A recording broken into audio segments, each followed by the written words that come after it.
얼마나 잘났을까, 자라났을까, 어떻게 여러분 측정하시죠? 우리가 신앙생활에 있어서 내 신앙이 자란 것을 측정하는 가장 명확한 척도가 있습니다. 성경과 나의 관계가 어떤가를 여러분이 추적해 보면 알 수가 있어요. 처음 예수를 믿으면 복음을 믿죠. 그러니까 여러분 성경 중에서 복음에 관한 말씀만 주로 믿어져요. 다른 거 별로 안 믿어지는 경우. 그 다음은 어떻습니까? 이제 여러분이 살면서 신앙 속에서 여러분이 체험한 그 말씀이 있는 성경, 예를 들면 마가복음이 믿어진다든지, 아니면 성령 받은 사람은 사도행전이 믿어진다든지, 어떤 사람은 죄에 대해 해방되면 로마서가 믿어진다든지, 그래서 이제 성경이 이제 믿어지면서 성경이 하나님의 말씀이라고 믿어지죠. 그 다음 단계는요, 성경을 믿는 것이 아니라 이제는 성경에 있는 말씀을 실천해야 된다는 사실을 알게 되는 거예요. 그러니까 성경 말씀을 믿는 데서 끝나면 안 되고, 있는 성경 말씀 중에 하나라도 제대로 실천하는 거, 이게 이제 신앙의 진가라는 걸 여러분이 알게 돼요. 그럼 마지막 단계는 뭘까요? 성경이 성취되는 걸 믿으셔야 돼요. 여기서 말하는 성경이란 모르겠어요. 66권 전부가 성취된다는 걸 믿어지는 거예요. 그러니까 우리가 신앙생활 처음 시작할 때는 성경에 있는 복음만 믿어졌어요. 예수님 나를 위해 십자가에 죽고 부활했다는 거, 그걸 내가 믿으니까 그 말만 주로 믿어지고, 몇 가지 여러분 그것과 관계된 구원의 메시지가 믿어졌다가, 그 다음은 말한 것처럼 이제 성경이 믿어지고, 그 다음에는 성경의 말씀을 실천하게 되고, 그 중에 얼마를, 그 다음 나중에는 성경이 성취되는 걸 믿는 거예요. 여러분 어떠실지 모르지만 마지막 것이 고백되기까지 제가 성령 받은 지 40년이 걸렸어요. 그거 별거 아닌데 목사님 그거 이제 하셨어요? 그러신 분이 있을 수도 있어요. 제가 이야기한 거는 성경 66권 1189장이 모두 성취돼야 종말이 오는 거예요. 그게 믿어지냐 이거예요. 그럼 거꾸로 성경에서 하는 약속이나 성경에서 이야기한 명령, 성경에서 하는 예언, 그게 여러분 다 믿어지셔야 돼요. 믿어지시면 그 다음 뭐예요? 그 다음 제가 믿고 그걸 행해야 되는 거예요. 행할 뿐만 아니라 거기서 약속한 능력을 받아야 됩니다. 그거를 말하는 거예요 지금. 여러분 난 성경의 성취됨을 믿습니다. 우리가 입으로 그냥 입 빨린 소리 하는 이야기를 하는 게 아니에요. 제가 이 말씀이 믿어진데 결정적인 게 뭐냐, 제가 성령 세례를 받고 나서 온전한 종이 되고 온전한 교회를 세우고 온전한 제자를 키운다는 것이 내 소원이라고 그랬잖아요. 왜냐하면 개신교 수많은 교파들이 그 교파로 나눠져 있는 걸 보고, 그리고 수많은 지도자들이 서로 다툰 걸 보면서 온전한 종이 되고 온전한 교회를 세우고 온전한 제자를 세워야 되겠다. 그게 이제 내 소원이고 그렇게 기도를 했댔는데, 그러면 도대체 뭐가 온전한 거냐? 지나고 나니까 결국은 성경을 그대로 믿는 사람, 그리고 성경을 이 성취된 걸 믿는 거. 그러면 결정적 계기가 된 게 뭐냐? 제가 성령 세례를 한 10일 동안 받았다고 그랬죠. 휴학을 와서 2년 동안 성령 운동을 했던 그런 경험이 저한테 너무나 강했어요. 물론 성령 세례 받고 나면 사람이 다 천사가 된 줄 알았는데 나중에 인간 안에 죄가 있고 허물이 있고 육신적인 게 있고 악한 게 있다는 걸 알았지만, 그래도 이 성령 세례를 받았던 경험이 제 인생에 가장 혁명적이었어요. 그렇기 때문에 저는 어떤 생각이냐, 사도행전이 일어나는 사도들이 성령 세례를 주는 거, 그게 평생의 저의 로망이에요. 근데 아마 성령이 저에게 주시는 시대적인 사명이었던 것 같아요. 그 뒤로 40년 동안 제가 계속 구하는 게 뭐냐, 성령 세례 주는 종이, 집회 갔을 때 모든 사람들이 성령을 받는 것, 설교를 하면 사람들이 성령을 받는 것, 안수를 하면 성령을 받는 것. 근데 어디까지는 됐냐, 사람들이 모였을 때 제가 적어도 1시간 정도 시간 주어지면 모두가 방언을 받는 은사는 제가 터득을 했어. 그럼 방언을 받게 할 수가 있어. 근데 그것 말고 그냥 사람들에게 말씀을 전했는데 안수할 때 성령이 임하는 성령세례 주는 종이 되는 것이 제 소원이야. 또 하나는 뭐냐? 내가 삼위적 계시를 배웠지고 그걸 깨달아 살지만 어떤 개인을 만나든지 아니면 어떤 그 단체를 만나든지 나라에 어떤 문제가 터지든지 세계에 어떤 문제가 터졌을 때 누가 와서 이게 어떻게 되는가 기도 좀 해주십시오 할 때 그걸 너가 내가 기도할 때 영의 음성을 듣는 게 소원이야. 근데 지금 그런 게 아니야. 어느 날 뉴스 봤을 때 갑자기 뉴스 보는 순간 영의 음성이 들려. 그리고 성경 연구하다가 영의 음성이 들리지? 누가 이렇게 와서 이것 좀 기도해 주세요. 안 들려. 그냥 깨달아지는 거야. 이렇게 하는 게 좋겠는데? 성경에서는 이렇게 말하고 있어. 영의 음성이 안 들릴 때가 부지기 있은 거예요. 그런데도 불구하고 제가 그거를 포기 못하고 계속 기도를 했댔는데 그러다가 곰곰이 생각해 보니까 내가 이게 성령 세례를 주는 종이 되고 그야말로 영의 음성 듣는 종이 되는 거 과연 이게 가능할까? 내가 혼자 이상주의자가 되어서 이거 구하는 거 아닌가? 그런데 그 생각 기도를 하는데 성경이 성취되어 종말이 온다는 레마가 왔어요. 그렇다면 성경에 있는 약속은 이제 무조건 내가 확실히 믿고 구해야 되겠다. 구해야 돼 이게. 성경에서 하라는 것은 내가 믿고 그대로 행해야 됐다. 그 결단을 하게 됐다는 겁니다. 여러분 어떠시나요? 여러분 성경에 있는 모든 약속, 예언, 축복 여러분이 믿고 구하고 행하는 여러분 되시길 바랍니다. 근데 왜 그게 이루어져야 되냐? 그게 이루어져야만 주님의 모든 경륜이 완성돼서 주님이 오시는 거예요. 그러면 주님의 약속 중에 굉장히 중요한 약속이 뭐예요? 예루살렘을 떠나지 말고 성령으로 세례받으라. 가는 곳마다 너희가 믿을 때 성령을 받았느냐? 안수할 때마다 사람들이 다 성령을 받은 거예요. 그러면 여러분이 그런 생각을 하죠. 500년 전에 누트가 종교개혁 할 때 성경으로 돌아가라 그랬는데요. 그런데 왜 불구하고 누트는 그런 이야기 안 했죠? 누트는 그냥 성경으로 돌아가라 그랬어요. 굳이 이야기하면 성경을 믿으라고 이야기한 거야. 그래서 오늘날 복음적인 그리스도인 성경을 믿는데 다 믿는 거 아니에요, 여러분. 크리스찬 중에 성경 안 믿는 사람 너무너무 많아요. 부분적으로만 믿어. 성경 전체를 믿는 사람 보기 힘들어요. 신학교 교수들 성경 안 믿어요. 부분적으로 믿고 나머지는 다 자기가 재해석하는 거예요. 이게. 시대가 뒤떨어졌다고. 그런 의미에서 누트는 성경을 믿으라 그런 거죠. 그런데 주님이 이제 제2종교개혁을 하면서 우리에게 성령으로 돌아가라는데 여러분 성령이 오시면 어떤 일이 벌어질까요? 성경이 전체적으로 믿어져요. 하나님 말씀이라 믿어지기 시작해요. 부인을 못해요. 그런데 제가 그 이야기 여러분한테 늘 했어요. 성령 받아야 성경이 믿어진다 오늘날.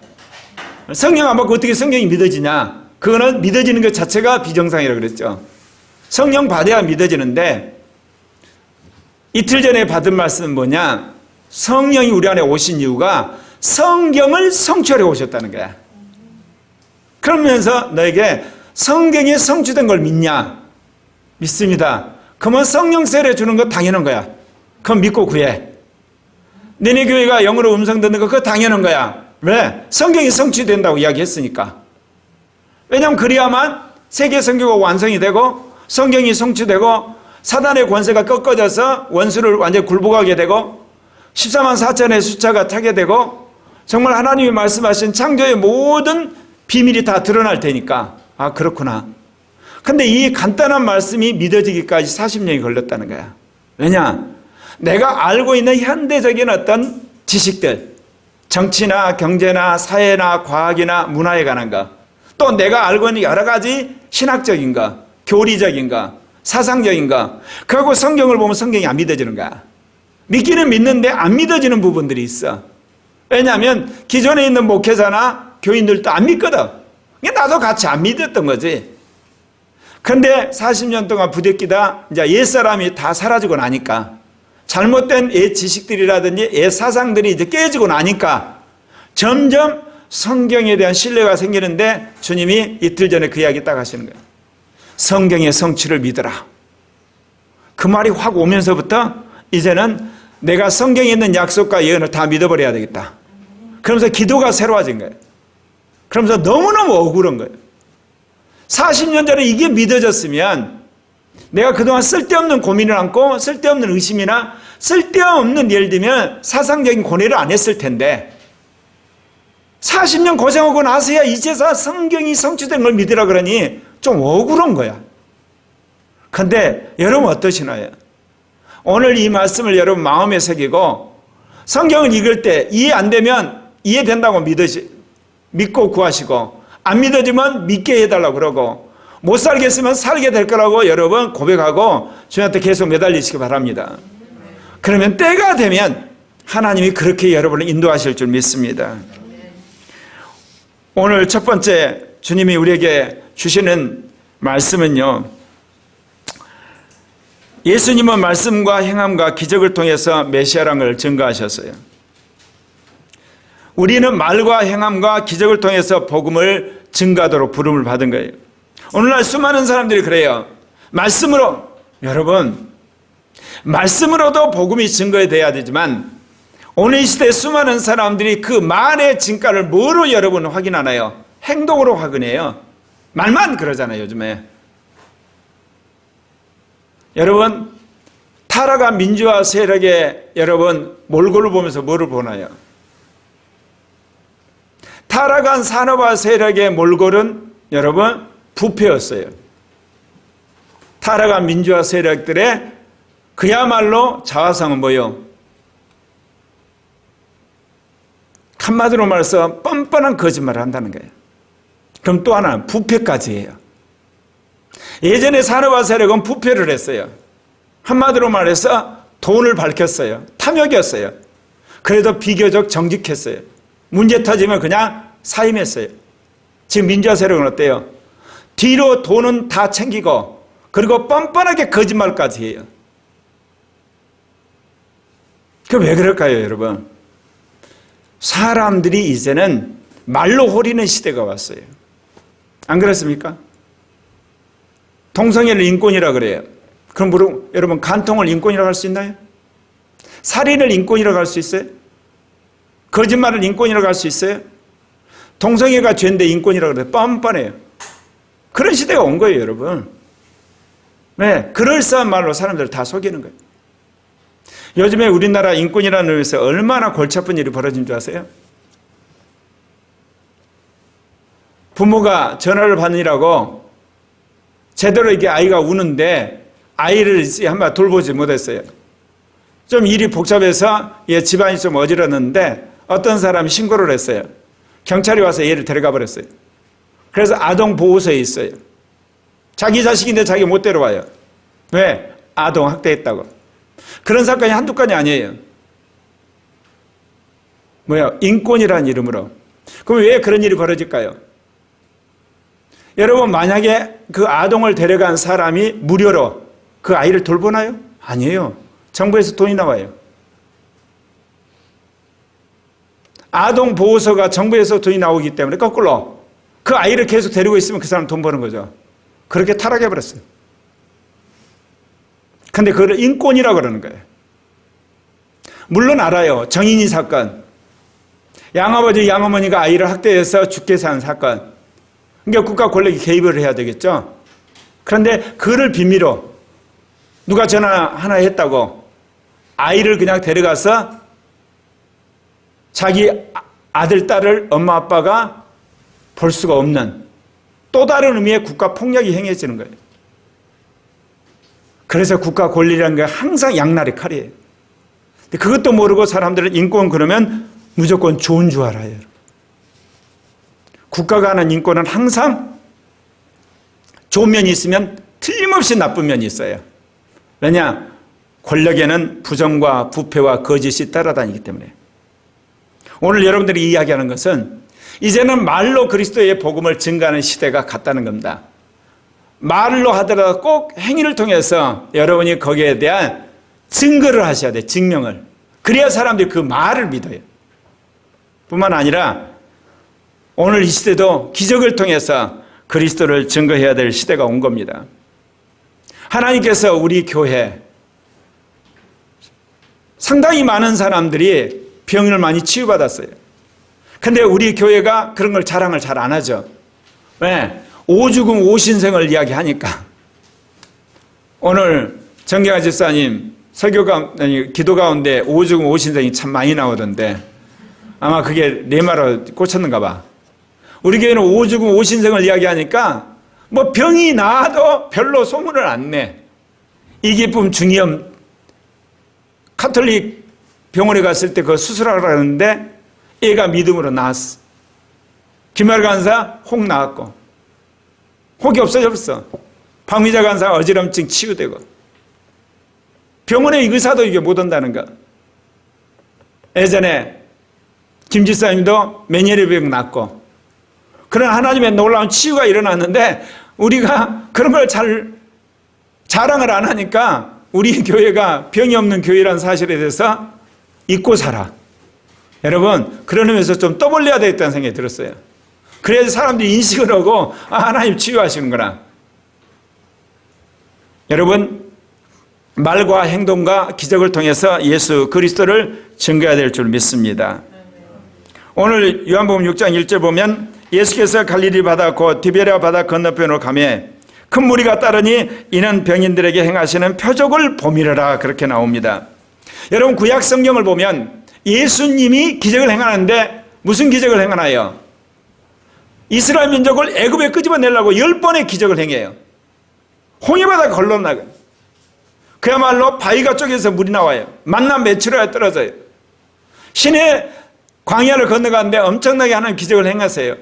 가나안에 정착했을 때 하나님 놀랍게 여리고성이 무너져요.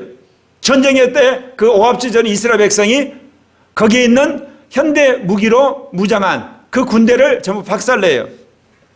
왕국이 세워졌는데 주변 나라가 쳐들어올 때 우박이 임하기도 하고 하나님 놀랍게 역사해서 천사가 18명을 한꺼번에 자중질환에서 죽이기도 하고. 그런데 물론 하나님께서 기적적인 방법으로 선지자를 세우고 왕도 세우고 제사장에 대한 기적과 이적 행하는 것, 잘못한 사람들이 갑자기 문둥병에 걸려서 그야말로 고생하는 장면들 많이 나와요. 그런데 예수님이 오신 복음서 이야기를 딱 듣다 보면 이스라엘이란 나라를 위해서 예수님이 그 어떤 이적도 행하시지 않아요.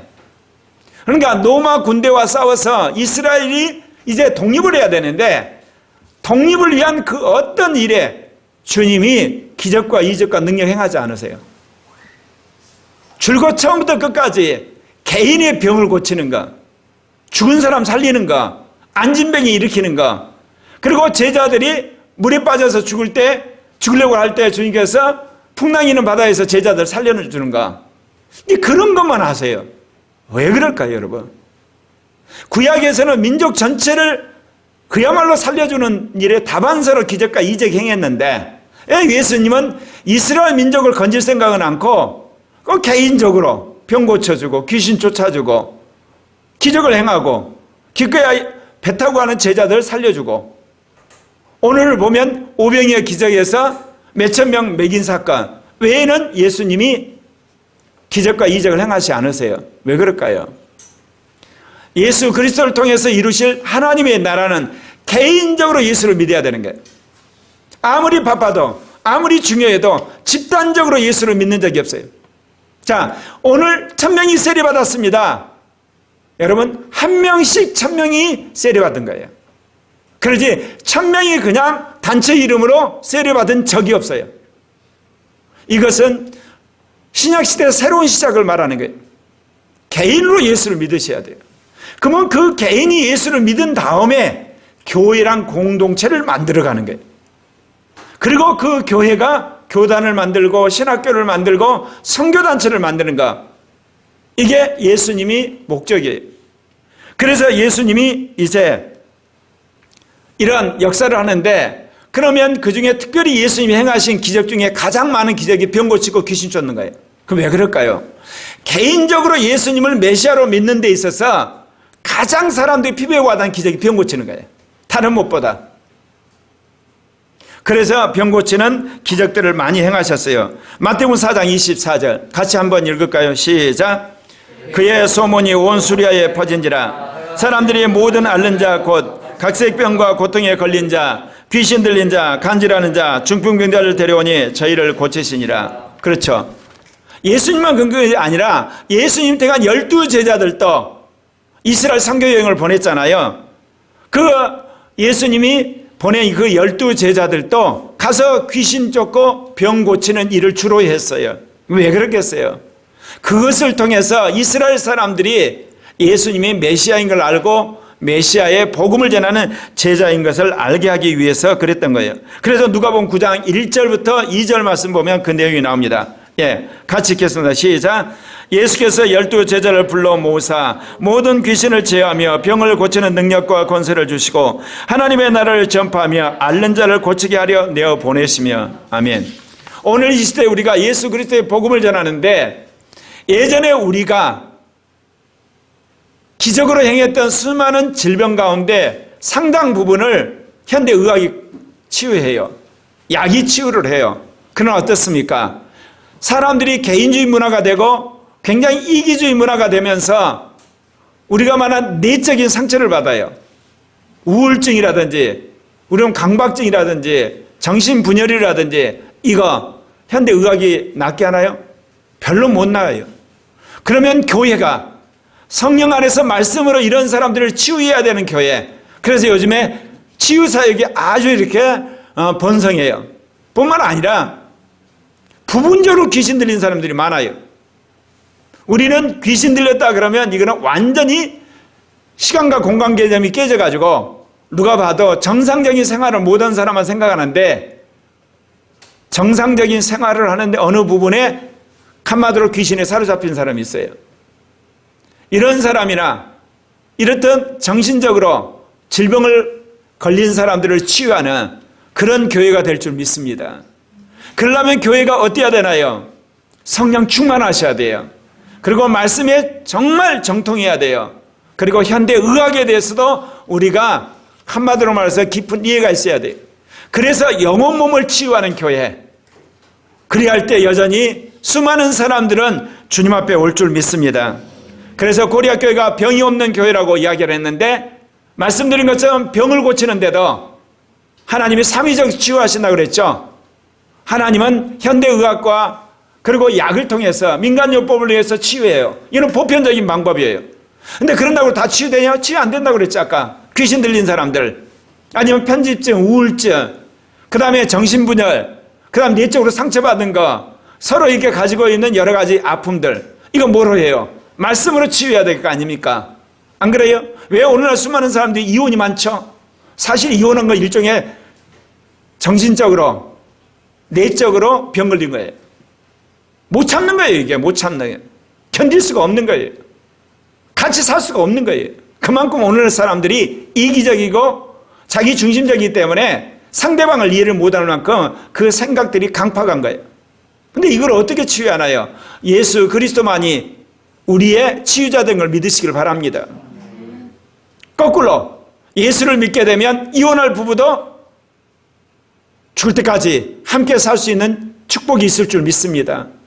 심지어 헤어졌던 사람도 다시 치유되고 교합되는 역사, 코리아 교회가 꼭 이래야 될 줄 믿습니다. 그래서 병이 나았을 때처럼 예수님을 구주로 모는데 가장 확실한 증거가 없어요.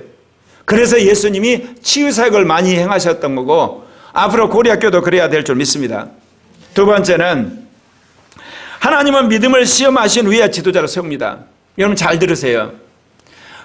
수많은 한국의 어린아이나 청소년, 청년들의 소원이 있어요. 시험 없는 세상에 살고 싶다. 죄송합니다. 예수님도 시험 보고 나서야 지도자로 세웠어요. 그게 왜 그럴까요, 여러분? 우리는 시험 없는 세상에 살면 좋을 것 같죠? 천만의 말씀이에요. 시험 없는 세상에 살게 되면 사람들이 게을러져요. 그리고 나중에 부정해요. 무능해져요. 사회가 망해요. 인간은 타락했기 때문에 어떤 형태로든지 타락한 인간이 각성을 시켜야 돼요. 그것 중에 괜찮은 방법이 경쟁하는 겁니다. 물론 여러분 가운데 그럴 거예요. 경쟁하다 거기서 낙오된 사람 자살하기도 하고 그것 때문에 우울증에 빠진 사람도 있는데 그거 맞아요. 그럼 거꾸로 경쟁 안 하면 좋을 것 같아요? 공산사회가 그걸 보여줘요. 그리고 무상 급식, 무상복지, 무상교육했던 서구라파가 오늘날 그것 다 이제 그만뒀어요. 왜 그러냐? 무상으로 오다 보니까 사람들이 열심히 일 안 해요. 생산성이 뒤떨어져요. 그럼 한 30년 전 오니까 재정이 고갈돼요. 더 이상 할 수가 없는 거예요, 여러분. 그러니까 그거 처리한 거예요. 지금 한국도 그러죠. 일부 대선 후보들 무상급식, 무상의료, 무상복지. 여러분, 무상복지, 무상의료, 무상교육하는 사람들을 보면서 나는 존경스러워졌어요. 왜? 한국에 그렇게 예수님 같은 위대한 무상으로 병을 고치는 사람, 무상으로 교육을 하고 무상으로 사람을 뜯어고치는 메시아가 너무 많이 나타난 거야. 그런 의미에서 한국은 정말 좋은 나라가 된 거예요. 사기꾼들 어디 무상이 있어? 눈 속이는 거예요, 여러분. 국가가 돈을 퍼줬죠. 그러면 그 고가는 어떻게 채워야 돼요? 둘 중에 하나예요. 세금 내는 사람은 세금을 더 많이 뜯든지 아니면 국가가 부도가 나든지 둘 중에 하나예요. 무슨 놈의 무상이야? 이게 사기치는 거라니까? 그러니까 국가가 계속 빚내가지고 부도 나든지 아니면 세금 내는 사람이 더 세금 많이 내야 돼요. 둘 중에 하나예요, 여러분. 왜? 세금 안 내는 사람이 어떻게 세금을 내요? 세금 내는 사람이 더 많이 내야지. 이 사실을 완전히 속이고 국민들을 사기치는 거예요. 이 것에 대해서 국민이 예스하면 좋아요. 아, 국가가 망해도 좋고 그 다음에 우리가 세금 더 많이 내면 좋겠다. 오케이. 그러면 나는 무상복지하고 무상교육하고 그리고 무상주택하고 좋다. 오케이. 이거는 완전히 속여놓고 무상이라는 말 속에서 사람들 홀리는 거예요. 무슨 이야기 하느냐? 지금 시험 이야기 하는 거예요. 교회에서도 그래요. 서로 사랑하니까 그리고 서로 이렇게 믿으니까 어떤 분을 장로로 세워야 되는데 믿음으로 테스트 해봐야 돼요. 과연 믿음이 있는가 없는가? 교회가 타락하는 이유는 뭐예요? 믿음이 없는 사람을 지도자 세울 때 우리 교단에서 박사를 대형교회 담임 목사로 모셔가지고 교회가 망해가고 있어요. 그 이유가 뭐냐? 장로들이 문제가 있는 거예요. 장로들이 믿음이 별로 없어요. 믿음이 없으니까 자기가 다 박사야, 석사야. 그러니까 목사님도 박사하면 설교 잘하고 뭐 할 줄 알아? 설교는 잘하지. 믿음이 없어. 믿음이 없으니까 교인이 안 바뀌어. 장로님도 안 바뀌어. 자기도 안 바뀌어. 여러분, 똑똑하다고 목사가 되나요? 또 반대로 무시가 오면 더더욱 안 돼요. 누가 돼야 돼요? 믿음이 있는 사람이 목사가 돼야 돼요. 믿음의 증거가 있는 사람. 그래서 오늘 예수님 뭐라고 그래요? 예수님 산에 올라서 이제 있으니까 제자들이 와요. 복음서를 보면 하나의 특징이 있어요. 예수님이 가는 곳만 따라다니는 제자 3명. 베드로, 요한, 야고보. 그리고 예수님이 주로 사역할 때마다 항상 따라다니는 사람이 12제자. 그리고 누가복음을 보면 부녀들이 있어요. 그 다음 예수님 집회할 때마다 예수님 주위에 딱 이렇게 포진하는 사람이 있어요. 제자들. 그리고 무리들이에요. 여러분은 어떤 사람이에요? 나는 평생의 소원이 3명의 제자들은 안 돼도 12명 제자 안에 들어가고 싶은 생각이 있는데 그것도 안 되면 제자들 속에는 들어가야지. 나는 무리 속에 들어가고 싶진 않아. 여러분 어떠시나요? 무리 속에 있으면 좀 편하시죠? 요구사항이 적고 헌신도 적으니까 여러분 그러고 싶으나요? 하나 물어볼게요. 여러분 집 없이 전절만 살고 싶으시죠? 어때요? 자기 집 속에 살고 싶나요? 대답이 없어요. 자기 집에 살고 싶으시잖아요. 여러분 자기 집에서 산다는 이야기는 그만큼 권리와 그만큼 혜택이 많은 거잖아요. 제자가 마지막 하나님 나라에서 그렇게 돼요. 마지막 때. 성경이 명확히 이야기해요. 이 땅의 주를 위해서 자기의 모든 권리를 포기한 사람은 나는 왕노릇해요. 그런 이야기하니까 대번에 어떤 사람들 천국에도 계급이 있습니까? 없어요. 근데 권위의 차이가 있어요. 여러분 천사들의 권위 체계가 있어요. 나중에 영광의 차이가 있어요. 이 땅에서 밑바닥으로 그야말로 자기 인생을 완전히 때려넣은 사람을 주님 높여주세요. 이 땅에서 떵떵거리는 사람은 전부 밑바닥으로 내려가요.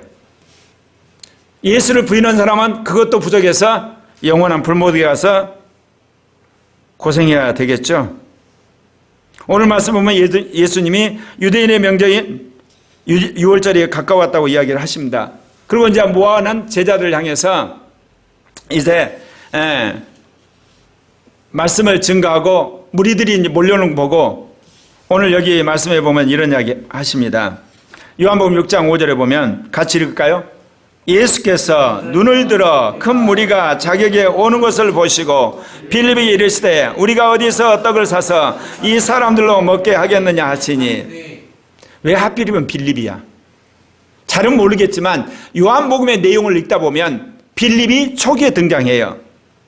왜냐하면 빌립은 성경에서 그 당시 그 제자들 중에 가장 정통했다는 사람이라고 할 수가 있어요. 왜 그러냐면 빌립이 나다나엘을 찾아서 뭐라고 이야기했냐면 모세가 율법에서 기록하였고 여러 선지자가 기록한 그 일을 우리가 만났다. 요셉의 아들 나사렛 예수다. 그러면서 빌립이 나다나엘을 데리고 예수님한테 가요. 그만큼 빌립이 구약 성경을 열심히 읽었다는 거예요. 그러니까 예수님 딱 본 순간 모세가 말한 선지자구나. 이거 우리가 기다린 메시아구나. 그거 알아보고 한마디로 이 나다나엘을 데리고 간 거 아닙니까? 오늘 예수님이 그 빌립한테 물어본 거예요. 뭐라고 이야기했어요? 어디서 떡을 사서 이 사람들로 먹게 하겠느냐? 딱 질문을 하니까 빌립이 얼마나 똑똑합니까? 성경을 익히 알고 있는 그 명석한 두뇌로 그가 계산을 쫙 해보니까 어때요? 뭐라고 이야기를 하죠? 딱 해보니까 떡 200데나리온이 필요합니다. 그 이야기. 그런데 요한복음 6장 6절을 한번 읽어봅시다. 시작. 이렇게 말씀하시면 친히 어떻게 하실 것을 아시고 빌림을 시험고자 하심이라. 네. 여러분 하나님 시험 안 보는 것 같죠? 시험 본다니까요. 여러분이 환난이 오죠. 여러분이 유혹이 오죠. 여러분이 어려움이 오죠. 하나님이 여러분 시험 보는 거예요. 테스트 하시는 거예요. 그때 여러분이 어떻게 하는가. 근데 그때만 시험 보는 게 아니에요. 하나님이 엄청난 물질을 줘봐요. 엄청난 권위도 주기도 해요. 은사도 줘봐요. 그때도 시험을 봐요, 사실은. 그걸 어떻게 하는가를 주님 보시는 거예요. 그래서 여러분이 시험 전에 받은 축복이 있어요. 시험 전에 받는 고난이 있어요. 시험 보고 나서 여러분이 주어진 축복이 있고 시험 후에 주어지는 여러분 고난이 있어요. 이게 달라요. 시험 전에 주어진 건 뭐겠어요? 하나님과 예수님 그 관계를 돈독이 하기 위해서 준 거예요. 네. 그리고 시험 전에 당하는 여러분 고난은 뭐겠어요? 죄져가지고 대가 치르는 거예요. 그런데 이제 내가 그래도 이제 신앙생활 제대로 하는데 고난이 와요. 그럴 때는 뭐겠어요? 하나님 지도자로 쓰기 위해서 선발 시험 보는 거예요, 이제. 제 인생 가운데 저는 시험을 참 많이 받았어요. 한 3, 4년 주기로 시험을 봐요. 테스트를. 그게 뭐냐 주로? 주님이 진로 바꾸라 그래요. 진로 바꾸라. 이제 했으니까 이쪽으로 가라. 얼마나 고통스러운지 몰라. 근데 지금까지 몇 번 실패했지만 대부분 순종을 했어요. 내가 이게 대표적으로 실패했던 것 중에 하나가 주식에 투자해서 1,000만 원 벌었을 때 그만둬야 되는데 돈 벌어가지고 집 산다고 하다가 망해버릴 때. 또 하나, 내가 이제 목사 안수 받고 나서 그때 장로들하고 갈등 생기면서 제 담임 목사님이 일본 선교 가라 그랬어요. 아니면 우리가 미국 유학 갈 수도 있는 케이스가 있었는데 그때 우리 재산이 1억이었어. 1억만 더 주면 내가 유학 간다 그래가지고 뻗어가지고 못 갔어. 그래서 지금도 내가 아내하고 아들들한테 비난받는 게 있어요. 그때 우리가 유학 갔더라면 4명이 영어를 유창해서 지금 글로벌 인재가 됐을 텐데 다 당신 때문에 우리는 콩구리시라고. 근데 의천이는 아니지. 의천이만 영어 전공을 해서 글로벌 인재가 됐지만 나머지는 전부 콩고리시야. 그때 내가 순종을 안 했어. 인생에 있어서 우리가 믿음의 테스트를 하나님이 할 때가 있어요. 그때 여러분이 믿음으로 결단을 잘 하셔야 돼요. 여러분 그러죠. 열심히 내가 기도하고 순종하고 하나님 봉사도 하고 헌금도 하고 했는데 왜 나는 이렇게 하냐? 여러분 잘 보세요. 결정적 순간에 여러분이 불합격해서 그래요. 근데 그게 묻어서 가. 몰라. 근데 찾아보면 결정적 순간에 여러분 불합격한 거예요. 제가 결정적 순간에 불합격한 거 있지만 그래도 정말 중요한 순간에는 순종을 해서 여기까지 온 거예요. 여러분 인생에 있어서 특히 신앙생활하는 사람 시험 볼 때 시험을 잘 보셔야 돼요. 중간고사, 기말고사 시험보다 더 중요한 게 뭐예요? 학력고사. 안 그렇습니까? 학원에서 공부할 때 시험 보는 것보다 중요한 게 뭐야? 취직시험. 결정적 때 잘 보셔야 돼요. 우리도 마찬가지. 성경에서 하나님 쓰셨던 모든 인물들은 시험 본 다음에 그 자리에 앉혀요. 아니면 하나님이 급해가고 자리에 앉혀놓으면 시험 봐요. 그렇기 때문에 시험 보고 그 자리에 올라가든지 그냥 어느 날 횡재해가고 그 자리에 올라왔더니 시험 본다는 거. 꼭 기억하셔야 돼요. 그래서 제가 제 인생에서 주님이 나를 시험 본다는 걸 알았기 때문에 제가 성경에서 시험 보는 성경 구절에 대해 도사야. 사람들을 볼 때마다 저 사람 지금 시험 보고 있구나. 내가 이게 시험 감독관은 아니어도 조교 정도는 돼. 아, 시험 보고 있구나. 근데 참 안타까워. 시험 보는데 딱 이게 시험을 어때요? 불합격이 눈에 보이는 거야. 그렇게 보면 너 불합격한다 말을 해도 말을 안 들어. 그게 뭔가 인생의 환란이에요. 그 문제가 해결이 안 되는 거야 계속. 여러분 꼭 그거를 기억하셔야 돼요. 자, 아담과 하와서 에덴 동산에서 뭐 했죠? 시험 본 겁니다, 여러분. 생명나무 열매를 먹였으면 그들이 영생할 수 있었어요. 시험에서 탈락해서 인류 전체가 이 고생을 하는 거예요. 네. 거기서 시험 좀 잘 보지. 그래서 시험 없는 세상에 살고 싶은 사람은요, 아담한테 가서 항의해요. 어떻게 멍청이가 시험을 못 봐가지고 이 고생을 하느냐고. 여러분이 잘 아는 것처럼 아브라함도요, 시험 몇 번 봤어요. 아브라함이 마누라 몇 번 팔아먹은지 알죠? 2번이나 팔아먹었어요. 근데도 아브라함을 마누라 팔아본 놈이라고 안 해요. 왜 그러냐?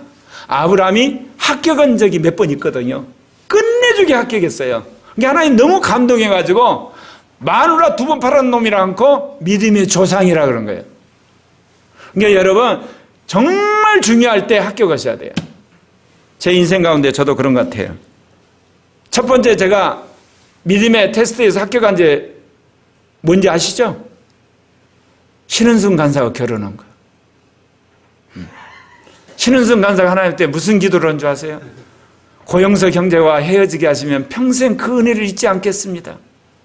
그렇게까지 기도한 사람이야? 여러분도 알겠지만 신혜용 목사님한테 기도 부탁하니까 그때 딱 기도하니 그 형제는 네 짝 아니다 예언까지 받았어.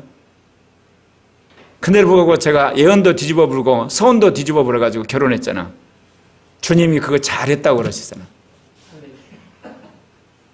그래서 지금 같이 이렇게 목회하잖아요. 결혼하는 큰 일을 할 뻔했어요. 그 다음에 제가 잘한 선택 중에 결정적인 뭔지 아세요? 제2 종교개혁의 핵심은 신학이다. 줄기장차 신학 정립한 거.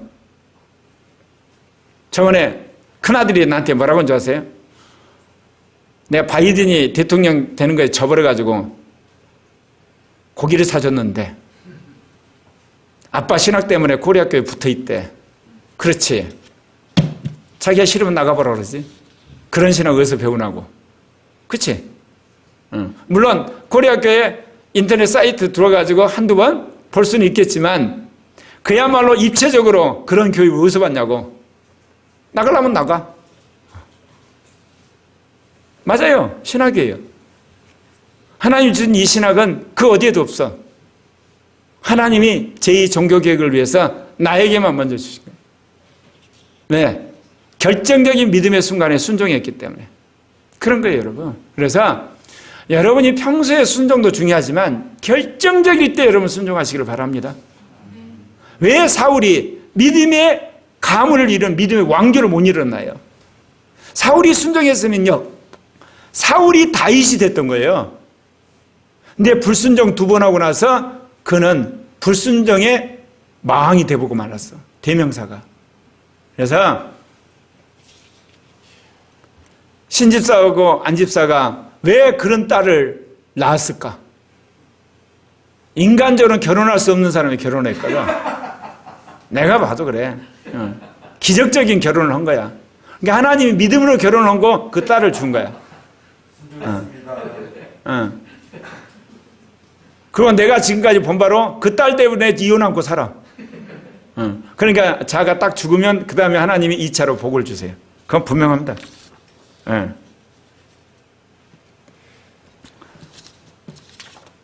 세 번째, 제자들이 바친 보리떡과 물고기가 기적의 씨앗이 되었어요. 여러분, 성경에 보면 기적을 행하는데 주님이 참 놀라워요. 병을 고칠 때 주님이, 야, 너 가서 의사한테 진단서 끊어와. 병명이 뭔지 알고 내가 고쳐줄게. 그렇게 안 하세요. 이해 가십니까? 아픈 사람, 야, 의사가 뭐라고 그랬대? 뭔 병 걸렸다디? 그래? 그럼 이리 와. 그럼 못 고친다 그러지? 네, 이리 와. 내가 고쳐. 그렇게 안 하셨어요. 내가 원하노니 낫기를 원하냐? 내가 원한다. 나아요. 너 가서 물로 씻어라. 그냥 낫고. 일어나 걸어라. 내가 낫게 해줄까? 네. 그럼 뭐 해줄까? 낫기를 원하. 그럼 그렇게 해. 치유를 하는데 주님께서 조건은 본인의 믿음도 아니야. 아버지 믿음이나 상사의 믿음 때문에 나와버려. 본인의 믿음 때문에 낫게 될 때 있고, 또 어떤 데 예수님이 강권적으로 낫게 하셨어. 그런데요, 성경에서 먹는 것과 관계돼서는 그렇게 절대로 안 하세요. 오늘 사건도 어때요? 빌립이 뭐라고 그러죠? 빌립이 계산 딱 해보니까요, 뭐라고 나오죠? 200데나리 필요한데요. 빌립은 머리로 믿은 사람이었어요. 거기서 끝이야. 그런 이야기 누가 못해? 안 그랬습니까? 야, 우리 교회 건축하자. 딱 계산하네. 100억 필요한데 100억? 누가 그거 몰라? 100억을 어떻게 만드냐를 이야기해야 될 거 아니에요. 안 그랬습니까? 우리 교회 부흥시키자. 예. 열심히 전도하면 됩니다. 누가 그거 몰라? 어떻게 해서 사람 한두 명이나 데려오냐 이거지. 그런데 여기서 충성된 사람이 있죠. 그래도 안드레가 누구 먹을 거 없어요? 있는 거 다 내놔봐. 그러니까 얘가 여기 있는데요. 그리고 가족이 뭐야? 물고기 2마리하고 보리떡 5개. 이거 안드레가 다 수소문해서 온 거야. 여기 여러분 본 바로는 여기 있는 사람들이 어때요? 굉장히 많은 수천 명이잖아. 근데 아이 손에 있었던 이 보리떡 5개 물고기 2마리가 안드레 손에 왔다는 이야기는 안드레가 해주고 다니면서 누구 먹을 거 없어 찾았을 거라고 분명히. 딱 가져오니까 근데 이거 갖고 되겠습니까? 바로 이 믿음이 필요한 거예요, 여러분. 무시하면 안 돼요. 그러니까 주님이 뭐라고 그래요? 이거 가져와. 딱 가져오더니 야, 잔디밭에 사람들 앉혀. 그 다음에 주님이 그 떡을 넣고 간절히 축사를 하신 연후에 제자들에게 나눠줬어요. 제자들이 그가 나눴는데 계속해서 나오는 거야, 이게. 물고기도 계속 떼놓는 거야. 그런데 진보적 신학자나 목회자 중에 이걸 어떻게 해석한 줄 알아요? 공산주의적으로.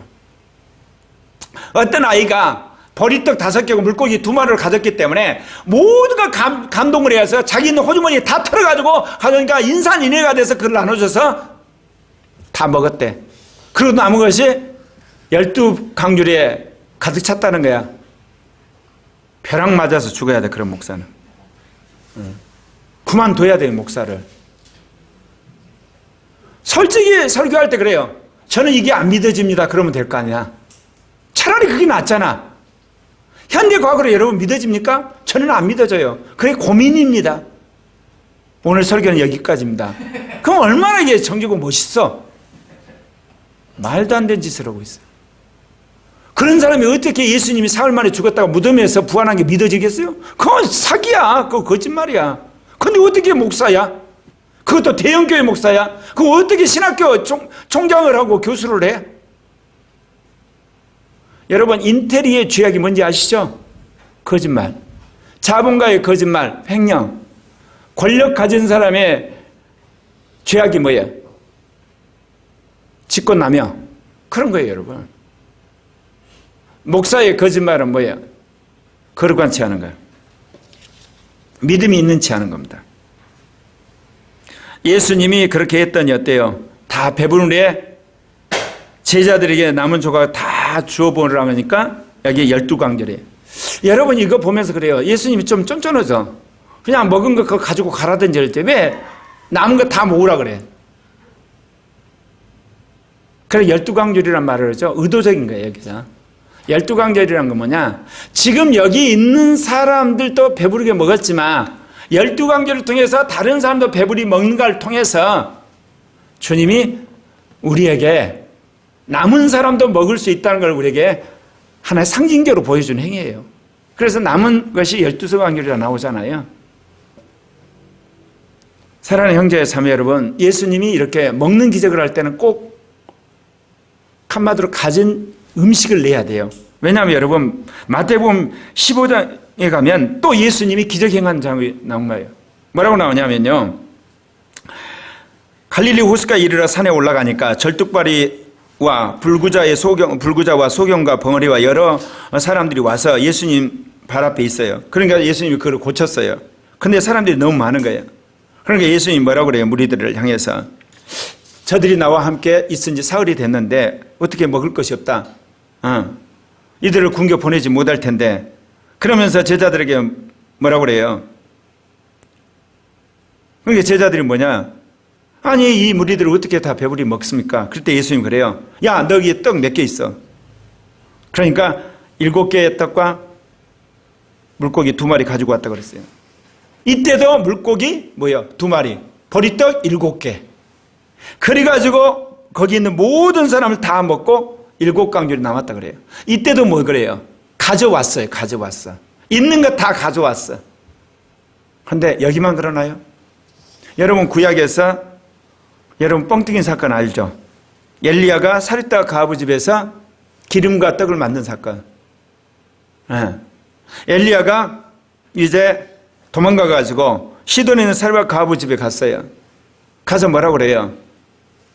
이제 아들하고 이거 시루떡 해먹고 죽으려고 합니다. 그러니까 엘리야가 매정하게 그거 나한테 먼저 줘. 내가 먹을게. 진짜 어떤 인정만 어렵고 사람이 너무나 이렇게 어떻게 보면 어때요? 매몰차요. 아니 과부가 아이가 먹겠다는 걸 뺏어갖고 자기가 먹어. 그러면서 하는 이야기가 있습니다. 왕상 17장 15절 여호와께서 엘리야에게 하신 말씀대로 통에 가루가 다하지 아니하고 병에 기름이 없어지지 아니하더라. 그 다음부터 이 과부와 그 아들에게 통에 기름이 마르지 않고 가루가 마르지 않는 기적이 일어났어요. 성경에서요 먹는 기적 이야기할 때는 항상 뭐요? 먼저 바쳐야 돼요. 그럼 왜 그럴까요? 병은 의사 진단서 없이도 하나님 다 치유했는데 왜 먹는 사건에서 있는 거 가져오라 그러죠? 그거 하나 물어볼까요? 예수님이 40일 금식한 후에 마귀 와서 시험할 때 어땠어요? 마귀 와서 뭐라고 그러죠? 시험한 자가 와서 가로되 너가 뭐하니를 하나님의 아들이거든 명하여 이 돌도 떡덩이 되라. 그때 예수님이 이 돌들로 떡덩이 했나요? 안 그랬어요. 그때는 예수님이 뭐라고 이야기했죠? 기록되었을 때 사람이 떡으로만 살 것이 아니라 하나님의 입으로 나오는 모든 말씀으로 사는 자 이런 자의 거부에 야 하나님 말씀으로 사는 거야. 근데 여기서는 기적을 행했죠. 5천만 먹이고 아니 수천만을 먹이고 또 놀라운 기적이 일어난 이유를 알 때는 주님이 꼭 기름을 가져오라고 그러고 떡을 가져오라고 그러고 고기를 가져오라고 그러죠. 왜 그럴까요? 먹는 기적에 있어서 하나님이 창조의 질서를 어기지 않았다는 거예요. 인간으로서 가질 수 있는 그야말로 먹는 것을 갖다 놓고 이제 다 갖다 놓고 그 다음에 하나님이 거기서 기적을 행하셨어요. 이걸 꼭 아셔야 돼요. 그래서 여러분이 하나님으로부터 물질에 대한 축복 받기를 원하신 거, 먹는 문제를 여러분 하나님 앞에서 축복을 받으려면 꼭 뭐 하셔야 돼요? 헌금하셔야 되는 거예요. 여러분 호주머니 털어서 여러분보다 더 가난한 사람 먼저 도우셔야 돼요. 그래야지 하나님이 여러분의 물질 주세요. 그전에 절대 안 하세요.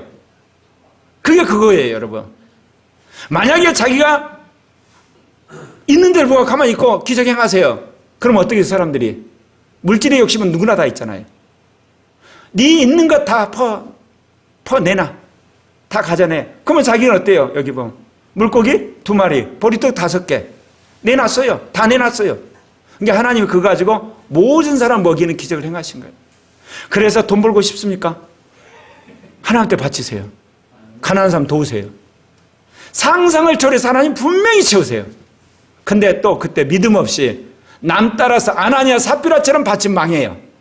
남이 하니까 나도 쇼하려고 그렇게 하는 거 말고 진심으로 아까운데 사실 이거 굉장히 귀한 건데 내가 주의 말씀에 의지해서 내가 바치겠습니다. 그럴 때 하나님 기적이 일어난다고요. 아멘? 네 번째, 이스라엘은 예수님을 제2의 모세로 알아서 왕으로 옹립하려고 했어요. 그런데 우리가 살아가는데 주님의 계시를 전체적이 아니라 부분적으로 이해할 때가 많아요. 수많은 사람들이 예수님이 하신 걸 딱 보니까 어때요? 모세가 말하는 그 선지자야. 그 말이 뭐냐? 신명기 18장 18절에 그 말이 예언이 되어 있어요. 같이 읽을까요? 시작. 내가 그들의 형제 중에 너와 같은 선지자 하나를 그들을 위하여 일으키고 내 말을 그의 입에 두리니 내가 그에게 명하는 것을 그가 무리에게 다 고하리라. 이 장면이 뭐냐? 하나님이 시내산에 임재를 했어요. 그 시내산 밑에 이스라엘 백성이 있는데 하나님이 임재할 때 그 모습이 너무나 위험이 있고 무서운 거야. 그러니까 이스라엘 백성이 도저히 우리가 하나님 직접 못 보겠으니까 모세 당신이 말하라고, 당신이 가운데서 우리한테 중계를 하라고 그랬을 때 모세가 나와 같은 선지자 하나를 훗날 보내라 이야기했어요. 그분이 누구예요? 예수 그리스도. 그러니까 이스라엘 백성이 예수 그리스도가 모세가 예언한 그 선지자라는 걸 확실히 알았어요.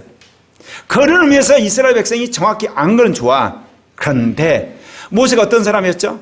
선지자인과 동시에 모세는 왕적인 역할을 했어요. 군사령관.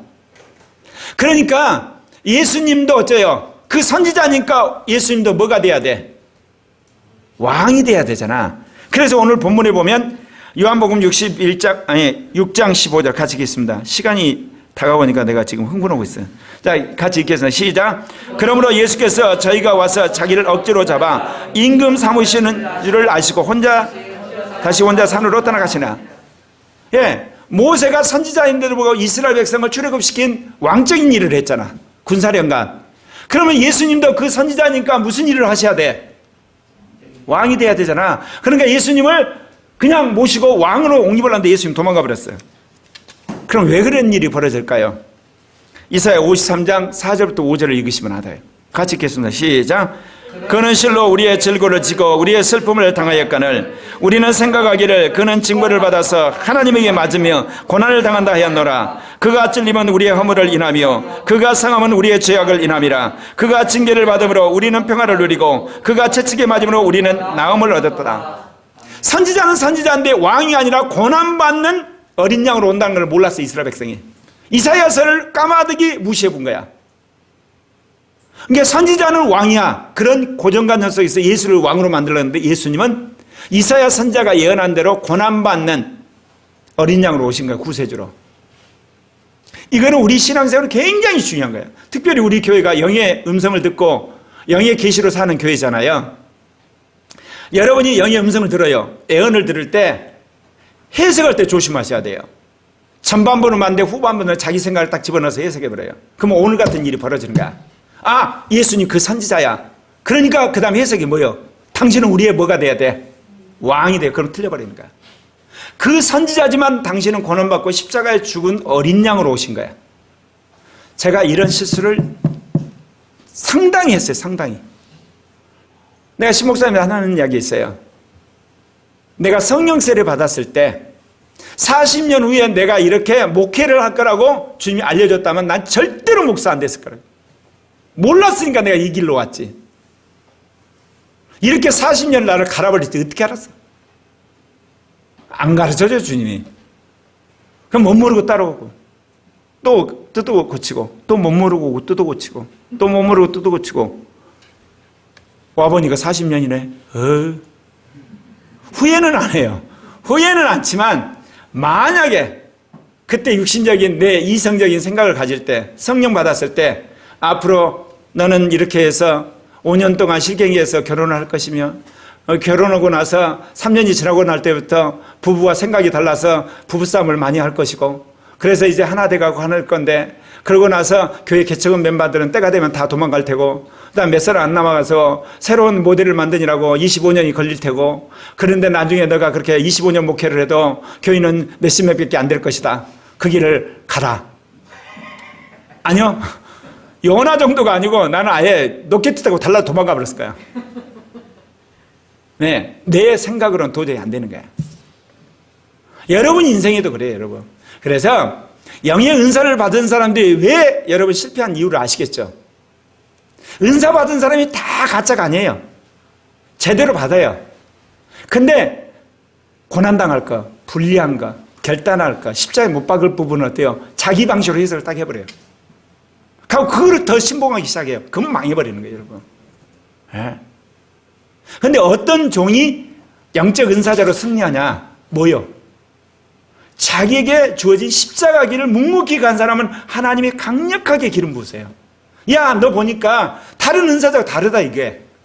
너만은 내가 책임져 줄게. 그렇게 하시는 거예요, 주님. 아멘? 어떤 의미에서 하나님이 제게 이 진리를 깨닫게 하신 거야. 그래서 내가 다른 건 몰라도 고난당하고 그 다음에 자기 부인하고 결단하고 그런 건 확실히 해요. 왜? 그러면 하나님이 나를 책임질 거니까. 나만 그런 게 아니야, 여러분. 실제로. 우리 교회 세운 지 한 25년 됐는데 개척한 만반은 김 집사님 가정 외에는 다 떠나갔어. 근데 다 한결같이 똑똑한 사람들이 있어. 은사도 있었어. 그리고 상대적으로 월급도 많이 받고 대학 나온 사람도 있고 다 떠나갔어요. 왜 떠나가겠어요? 자아가 강하거든. 육신적이거든. 미안하지만 잘났어. 자기가 충만해.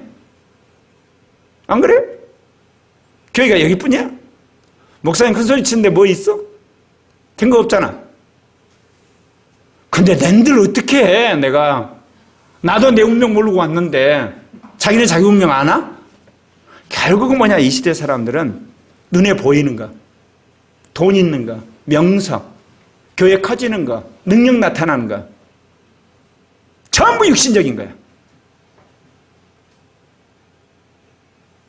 여러분 그거 알아야 돼요. 내가 가끔 두 아들들한테 공박당하거든. 이유가 뭐냐? 아버지 안 떴다는 거야. 교회 안 커졌다는 거야. 아빠 하늘 안 이루어졌다는 거야. 맞아. 그러면 삼위적 계시는 그냥 절로 줬어? 신학은 그러면 절로 생긴 거야? 그러니까 두 아들들도 애증이 교차하는 거지. 말씀을 보고 사는 거 보면 분명히 하나님 함께 하시는데 왜 안 뜨냐 이거야. 왜 교회가 안 커지냐 이거지. 왜 교회가 사람이 안 늘어나냐 이거야. 낸들 알아? 그걸 알았으면 내가 이 길 안 온다니까. 안 와요, 안 와, 내가. 오늘 이스라엘 백성도 그런 거야. 선지자야. 그러니까 우리 왕이야 돼. 근데 예수님 도망가 버렸다 그랬어. 이제 말씀 마치려고 합니다. 여러분 코리아 교회에 붙어 있고 여러분이 임마누엘 복음과 함께 되면 여러분은 이 땅에서 쨍하고 해뜰 날이 오겠지만 하늘나라에서 여러분 왕노를 할 날이 꼭 있을 겁니다. 대가 치렀으니까. 우리가 그렇게 죽었으니까. 내가 그렇게 부인했으니까. 네. 기도합시다.